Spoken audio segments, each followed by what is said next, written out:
ये क्लियर हुआ या नहीं? Potential energy in external field, ये समझ में आया या फिर से बताऊं?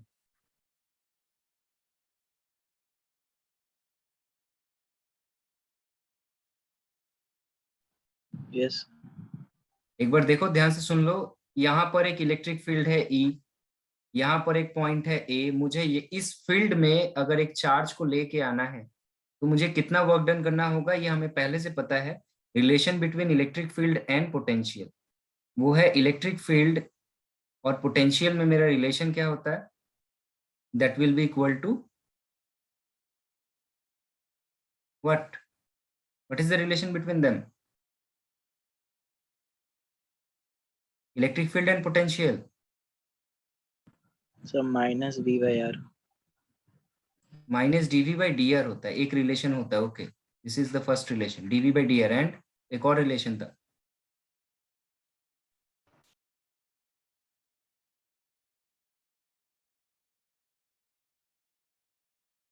मैंने गलत लिखा है यहाँ, नहीं लिखना चाहिए था।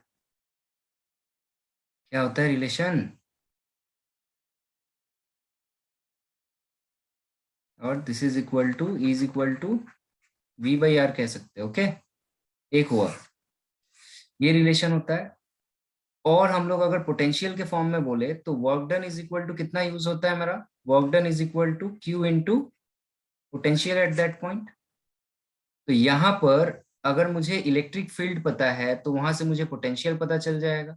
और अगर पोटेंशियल पता है at a distance suppose r, तो इस चार्ज को अगर मैं वहां लेके जाऊं तो मैं सिंपली बोल सकता हूं कि potential energy at point A due to electric field is equal to q into potential at distance r. Suppose this point is at r distance. Clear? ये कहां से पता चलेगा हमें? ये पता चलेगा फ्रॉम इलेक्ट्रिक फील्ड। ये समझ में आया? अब सेकेंड बार क्या बोल रहा है कि ये यूनिफॉर्म इलेक्ट्रिक फील्ड है और यहाँ दो पॉइंट के बीच का बोल रहा है पोटेंशियल डिफरेंस। यहाँ दो पॉइंट्स है नाउ, एक पॉइंट ए है और एक पॉइंट बी है। मान लो ये जो Q1 चार्ज है इसको आप यहां से यहां ब्रिंग करके लेके आए, तो एट पॉइंट ए जो मेरा पोटेंशियल होगा वो कितना होगा? अनंत बताओ।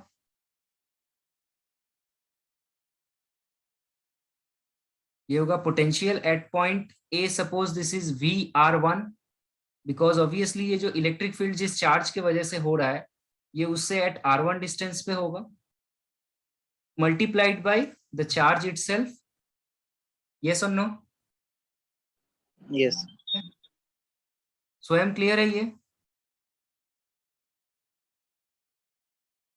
Q1 को मैं इस यूनिफॉर्म इलेक्ट्रिक फील्ड में ए पे लेके आया तो जो मुझे कितना वर्क डन करना पड़ता है? पोटेंशियल इनटू चार्ज ना, इलेक्ट्रिक पोटेंशियल इनटू चार्ज।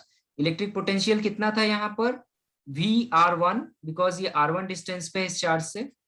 और यहाँ पर Q1 को मैंने लाया। अब जब मैं बी पे लेके आ रहा हूँ इसको, Q2 को, सपोज एक दूसरा चार्ज है, नॉट दिस वन, Q2 को मैं बी पे लेके आ रहा हूँ, तो पोटेंशियल एट बी कितना होगा? Similarly Q2 into potential eight R2, यहां से यहां तक का डिस्टेंस जो है वो R2 है। साथ ही साथ ऑलरेडी एक होगा potential due to charge A. Yes और नो? क्योंकि ए ऑलरेडी यहां बैठ गया Q1 चार्ज, तो Q1 चार्ज का भी तो अपना एक फील्ड होगा ना। समझ में आ रहा है? सो ड्यू टू चार्ज एक दूसरा होगा potential due to charge Q1। Agree? और potential Yes. Between two charge कितना होता है? पोटेंशियल बिटवीन टू चार्ज कितना होता है?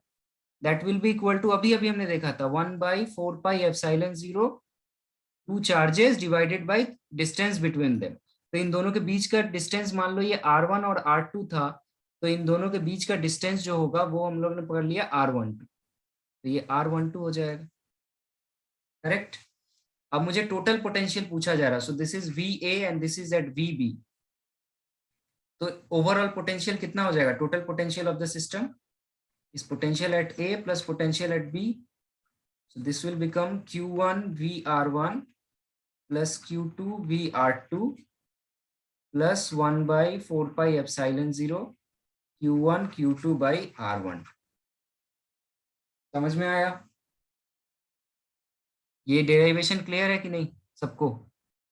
ये 2018 में पूछा गया, इस बार इसका चांस बहुत ज्यादा है। देखो इससे क्वेश्चन मैंने तुम लोगों को दिया, ये क्या है, two charges 7 microcoulomb and -2 microcoulomb are placed at -9 centimeter and 9 centimeter respectively। So अगर ये नंबर सिस्टम है, यहाँ पर होगा कहीं 9 सेंटीमीटर और इधर होगा -9 सेंटीमीटर।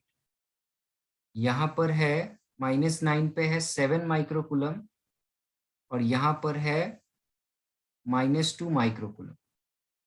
ठीक है। In an external electric field E, electric field यहाँ का है A/r²। मान लो ये E दिया हुआ है, जहां पर A का वैल्यू है 9 × 10⁵ कूलम पर metre square. What is the potential energy of the system? इस पोटेंशियल एनर्जी का फॉर्मूला तुम्हें पता है पहले से ही। यहाँ पर क्या होगा इसका फॉर्मूला, बताओ। Potential energy of the system का फॉर्मूला अनंत बताओ क्या होगा?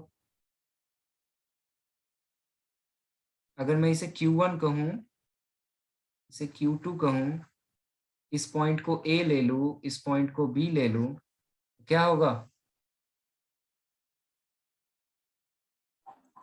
सर के Q1 into Q2 का VR1 जो यार। फॉर्मूला था, Q2 into VR2 plus 1/4πε0 Q1 Q2 divided by R12, यही फॉर्मूला हो रहा था ना, अभी भी तो लिखा था, है ना। अब क्वेश्चन, बड़ा क्वेश्चन ये है कि ये कहाँ से पता चलेगा VR1 और VR2 कितना होगा, और साथ ही साथ R12 का वैल्यू कितना होगा। R12 का वैल्यू मुझे स्वयं बताओ, कितना होगा R12 का वैल्यू?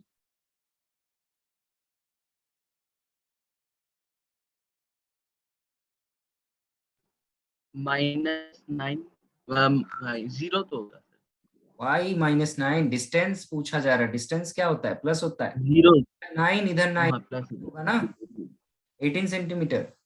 तो यहाँ नो प्रॉब्लम, ये टर्म आपको पता है, ये आप निकाल लोगे, लेकिन आपको पता क्या नहीं है, VR1 पता नहीं है, VR2 नहीं पता। इसके लिए आपको दे दिया है E का वैल्यू, E दे दिया है आपको, E is equal to A/r² पता है, तो E से V निकाल सकते हो। E इज इक्वल टू क्या होता है, -dV/dt, और यहाँ पे गलत लिखा हुआ है, dV/dr not dt, dV/dr। So dV is equal to हो जाएगा -E × dr। सो इंटीग्रेट कर देंगे हम लोग, dV is equal to -E/dr। Integration आता है तुम लोगों को?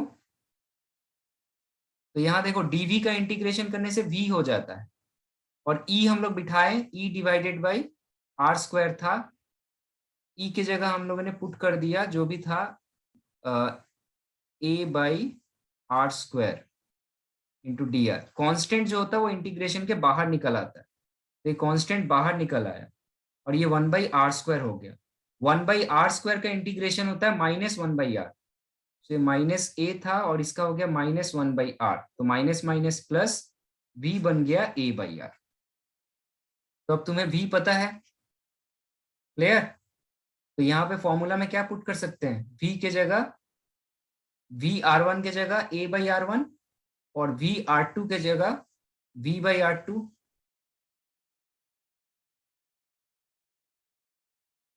क्लियर और नॉट? यहां तक समझ में आया? अब मुझे ये बता कि ये कैसे 70/20 और ये 0.7 कैसे आ रहा है, कैलकुलेट, कॉपी में करो इसे।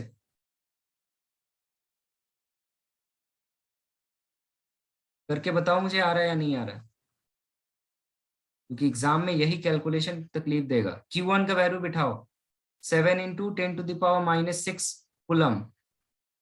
VR1 की जगह A का वैल्यू है 9 × 10⁵ कूलम पर metre square divided by R1 का वैल्यू मीटर में बिठाना है, so R1 will be equal to how many metres?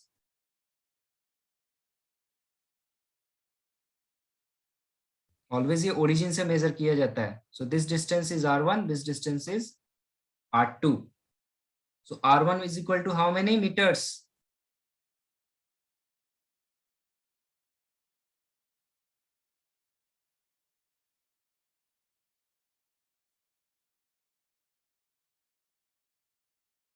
Point 9 metre होगा? ये सर नो? हाँ सर। तो ये 9 हटेगा तो यहाँ पे एक 10 आएगा ना ऊपर, तो ये 6 हो जाएगा।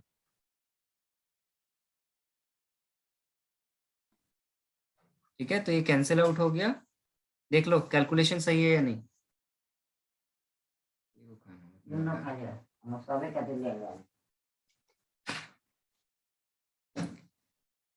कैलकुलेशन कुछ मिस्टेक हो रहा है क्या?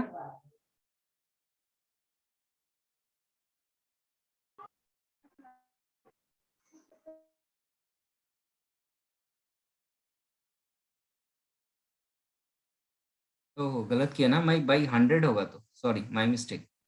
यहाँ 9/100 होगा ना, और ये 5 था, सॉरी। तो ऊपर जाके ये 7 हो जाएगा, तो ये 70 हो जा रहा है। ठीक है, और इसका यूनिट क्या होगा? सिंपली यूनिट होगा जूल में। पहला वाला 70 आएगा, दूसरा वाला इसी तरह निकालो 20, थर्ड वाला 0.7। सो दिस इज योर आंसर। हुआ या नहीं हुआ?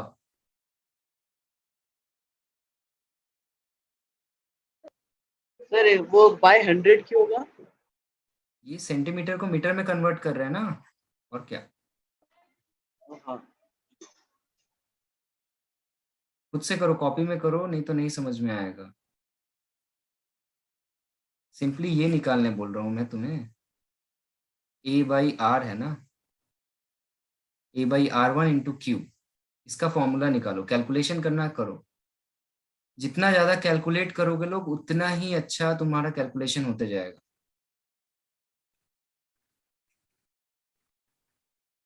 ऐसे सब्स्टिट्यूट किया करो। ये कितना था? 9 इंटू 10⁻⁻6 था या 5 था ए का वैल्यू?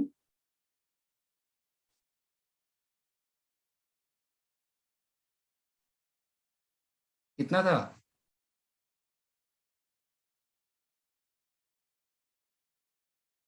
-5। 7 into 10। या सो ये जस्ट कैलकुलेशन है। 9 कट गया, और ये प्लस था शायद, हाँ ये ऊपर जाएगा, जस्ट ये हो जाएगा 10⁻7। 7 into 10⁻⁻6, 7 into 10⁻1, so this is 7। इस तरीके से एक एक करके कैलकुलेट कर लो, सिंपल हो जाएगा। चलो लास्ट टॉपिक आज का, और ये ऑलरेडी तुम लोग ऑलरेडी कर चुके हो प्रीवियस चैप्टर में। Potential energy of dipole in an external field. हमने क्या देखा था? पोटेंशियल एनर्जी की जगह क्या निकाला था वहां पर? हमने टॉर्क निकाला था ना। इलेक्ट्रिक एक्सटर्नल इलेक्ट्रिक फील्ड में हमने क्या निकाला था? टॉर्क निकाला था। एक डाइपोल को अगर हम लोग यूनिफॉर्म इलेक्ट्रिक फील्ड में रख दे तो वो क्या करने लगता है? डांस करने लगता है ना। और डांस मैक्सिमम कब होता है? जब एंगल कितना डिग्री होता है? याद आ रहा है कुछ? जैसे तुम लोग अपने दोस्तों की शादी में जब जाके जैसे डांस करोगे, कुछ उस तरीके से डांस करने लगते हैं ना इलेक्ट्रिक फील्ड। पोटेंशियल जैसे ही इसमें तुमने रखा है, ये रहा हमारा डाइपोल। डाइपोल का मतलब equal and opposite charge separated by distance 2a और 2l, जो भी बोलो।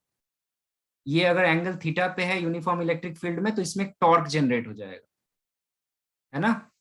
अगर ये Q है प्लस Q, तो इधर फोर्स काम करेगा एक, और ये ऑपोजिट डायरेक्शन में सेम फोर्स काम करेगा, और ये घूमने लगेगा। ठीक है, और इस टॉर्क का वैल्यू तुम्हें याद होगा, हमने पढ़ा था, torque is equal to P cross E आता है। ये वेक्टर फॉर्म होते थे सर। याद आ रहा है कुछ? यस और नो? यस और नो?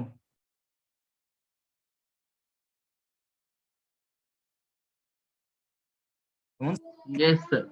इलेक्ट्रिक पोटेंशियल का इतना हो रहा था टॉर्क। तो टॉर्क अगर कुछ भी हो तो वहां वर्क डन होता है, ऐसा नहीं है कि वर्क नहीं हो रहा है। फोर्स 0 होता था लेकिन टॉर्क फाइनाइट होता था, हमने पढ़ा था। तो जैसे force is work done is equal to, हम लोग पढ़ते थे, फोर्स इंटू डिस्प्लेसमेंट होता था। उसी तरह वर्क डन को अगर हम लोग रोटेशनल मोशन में पढ़ेंगे So that will convert, force is converted into torque and displacement is converted into angular displacement d theta. Clear? Suppose करो इनिशियल एंगल जो था ये थीटा 0 था, तो यहां पर मैं टॉर्क की जगह P इंटू ई बैठा सकता हूं, पी ई साइन थीटा बिठा सकता हूं इसके जगह, बिकॉज क्रॉस प्रोडक्ट का मतलब क्या होता है, पी ई साइन थीटा हो जाता है ना क्रॉस प्रोडक्ट में, और ये डी थीटा है अपने जगह। अब हमें क्या करना है, दोनों तरफ इंटीग्रेशन ले लेना है, तो डी डब्ल्यू का इंटीग्रेशन डब्ल्यू हो जाएगा और पी ई दोनों कांस्टेंट है, ये बाहर चले आएंगे, अंदर रह जाएगा sine theta with D theta. अब इसमें दो एंगल्स होंगे इसके, एक इनिशियल एंगल जहां से ये शुरू हुआ होगा और एक फाइनल एंगल होगा। सो इनिशियल फाइनल लिखो या 0 1 लिखो एज यू विश। साइन का इंटीग्रेशन होता है माइनस कॉस, हमेशा ये फॉर्मूला याद रखना है, integration of sine theta is minus cos theta.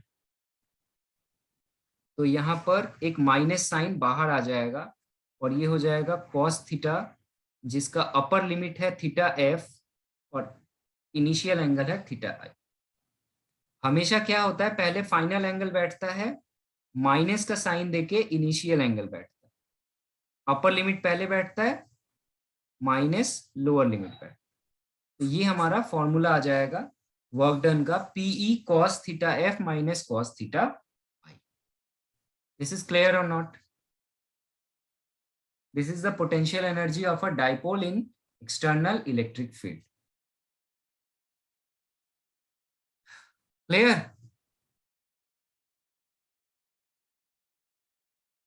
एक सेकंड सर। इनिशियली मान लो, इनिशियली एक एंगल कुछ था, किस एंगल पर जाके पोटेंशियल एनर्जी मैक्सिमम होगा और किस एंगल पे पोटेंशियल एनर्जी मिनिमम होगा, सोच के बताओ मुझे देखकर। देखो और मुझे बताओ।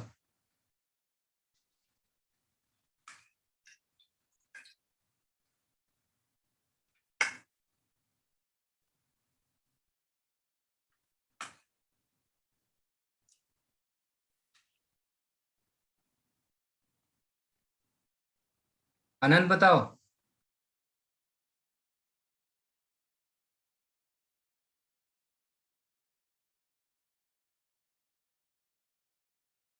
क्या पढ़ रहे हो लोग, मुझे कुछ समझ में नहीं आ रहा, ना कोई रिप्लाई है, ना कुछ समझ रहे हो कि नहीं समझ रहे हो कुछ। सर वापस रिपीट कीजिए। ये वर्क डन जो है ये है potential energy of this dipole in this electric field. इसका डेराइवेशन अभी हमने किया, मैं ये पूछ रहा हूँ कि ये मैक्सिमम कब होगा। 90 डिग्री। एफ क्या है, थीटा आई क्या है, क्लियर है कि नहीं, पहले ये बताओ। क्या था थीटा 0, क्या है थीटा आई, क्या है थीटा एफ, आनंद बताओ। सर थीटा ए इनिशियल है और थीटा एफ है फाइनल। फाइनल है। फॉर द टाइम बिंग भूल जाओ कि थीटा आई क्या था, ठीक है, थीटा आई कुछ भी हो, इनिशियली कहीं से भी शुरू हो। तो फाइनल जो होगा वो कब मैक्सिमम होगा कब मिनिमम होगा, वो बस इस कॉस पे डिपेंड कर रहा है। कॉस मैक्सिमम कब होता है, 0 डिग्री पर, सर 0 डिग्री पे। 0 पर मैक्सिमम होता है और 90 पर मिनिमम होता है, बस यही पता होना चाहिए। तो हमारा टॉर्क का क्या कंडीशन होता था, टॉर्क जो होता था 90 डिग्री पर मैक्सिमम होता था, ठीक है, और 0 पर मिनिमम होता था। इसका उल्टा हो जा रहा हमारा वर्क डन के लिए, पोटेंशियल एनर्जी के लिए, पोटेंशियल एनर्जी मैक्सिमम मिनिमम हो रहा है 90 डिग्री एंगल। तो यहाँ पर वही लिखा है, देखो सिंप्लीफाई किया है, this is work done by the external torque is stored in the form of potential energy and this potential energy is equal to 0 when theta is equal to 90 degree. The reason is cos 90 degree is equal to 0. So the generalized formula for this potential energy is equal to minus P dot E. You have to remember in electric field, the torque is equal to P cross E, but the corresponding potential energy is a scalar quantity, obviously it is not vector quantity, and this is equal to minus P dot E. Dot product हमेशा scalar होता है। ये दो formula कहां से derive हुआ, इसको एक बार फिर से चेकआउट करना। अगर कोई भी प्रॉब्लम हो तो पूछ। क्लियर? टाउ यस आता था हमारा P yes sir. E into sine theta आता था ना, यहां से अगर हम लोग बताएं तो ये मेरा मैक्सिमम कब होता था, व्हेन 90 डिग्री। Theta is equal to 9। 90। लेकिन पोटेंशियल इज इक्वल टू क्या हो जाएगा, minus P E and cos theta आ जाएगा। और जब theta is equal to 90 degree put करोगे तो पोटेंशियल इज इक्वल टू, तो पूरा 0 हो जाएगा। ये छोटी सी बातें हैं, इनको देख लेना इनका डेरिवेशन कैसे।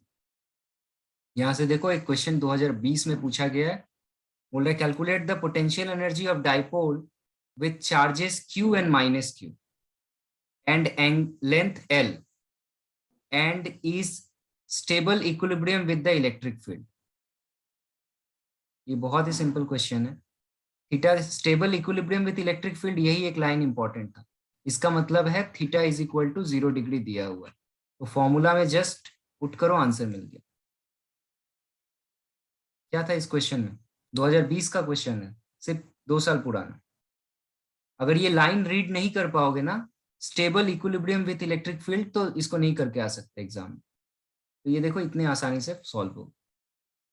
दूसरा क्वेश्चन, अच्छा यहाँ पर एक चीज और याद रखना, P इज इक्वल टू क्या होता है, either charge into distance between them. तो चार्ज का वैल्यू दिया है Q, any one of them, and distance is L, so this is Q into L, and U is equal to हो जाता है P E cos थीटा। तो P के जगह Q L E और थीटा का 0 है, तो ये आंसर आ जाए इन नेगेटिव ऑब्वियसली। दूसरा एक क्वेश्चन देख लो, 2014 का है, तुम लोग इसको सॉल्व करना, शॉर्ट में बता दे रहा हूँ। यहाँ एक डाइपोल है जिसका लेंथ दे दिया है, इनिशियल एंगल दे दिया है 60 degree with the electric field and experience a torque, ये टाउ का वैल्यू दिया हुआ है। Calculate the potential energy of dipole if it has a charge of this, so Q दिया हुआ। तो क्यू और एल से आप क्या निकाल लोगे, पी का वैल्यू निकाल लोगे, और टॉर्क पता है आपको, तो यहां सब्स्टिट्यूट कर लोगे तो इलेक्ट्रिक फील्ड मिल जाएगा इस फॉर्मूला से। और इलेक्ट्रिक फील्ड अगर मिल गया तो फाइनल फॉर्मूला में पुट कर दो, you get the answer. Clear? या फिर से बताऊं स्वयं?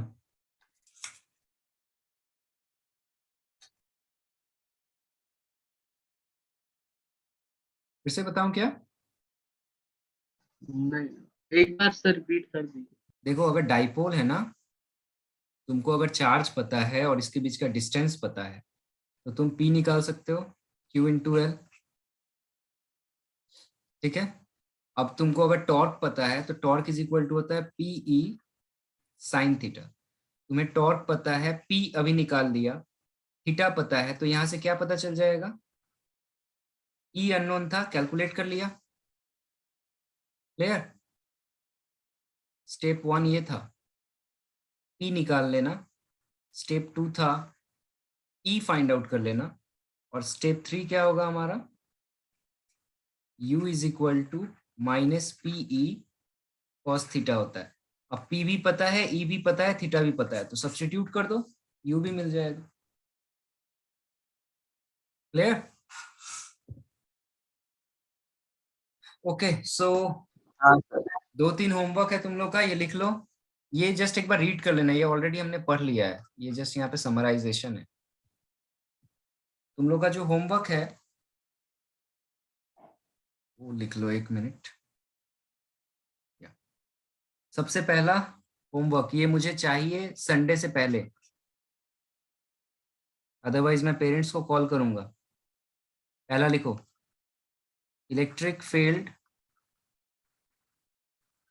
At a surface of a charged conductor. इसका एक पूरा डेराइवेशन है, वो मुझे करके बताओगे। E is equal to sigma by epsilon n। ये पहला क्वेश्चन। दूसरा, short note on electrostatic shielding.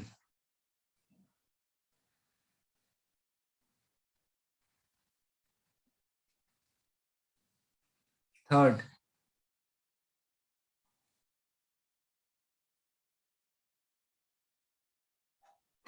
short note on number A,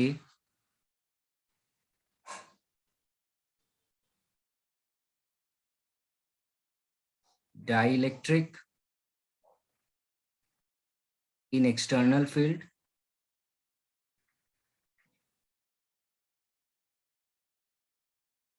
and number B, polarization।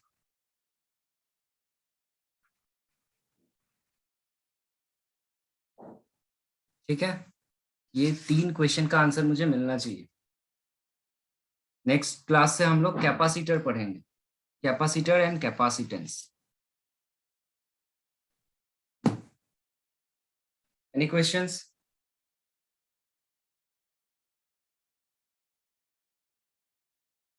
No sir. Okay then, good night. Sir PDF भेज दीजिएगा नहीं वाला। Okay okay, ठीक।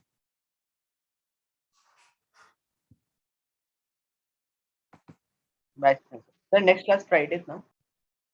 हाँ, Friday होगा कि नहीं एक्चुअली मैं थोड़ा इन्फॉर्म करूंगा, मुझे आउट ऑफ स्टेशन जाना था। मैं देखता हूँ, अगर मैं जा रहा हूँ तो मैं तुम लोग को टेक्स्ट कर दूंगा, ठीक है? मैं वहां से ट्राई करूंगा लेक्चर लेने का, लेकिन मुझे ये संडे से पहले ये चाहिए तीनों क्वेश्चन का आंसर। ठीक है सर।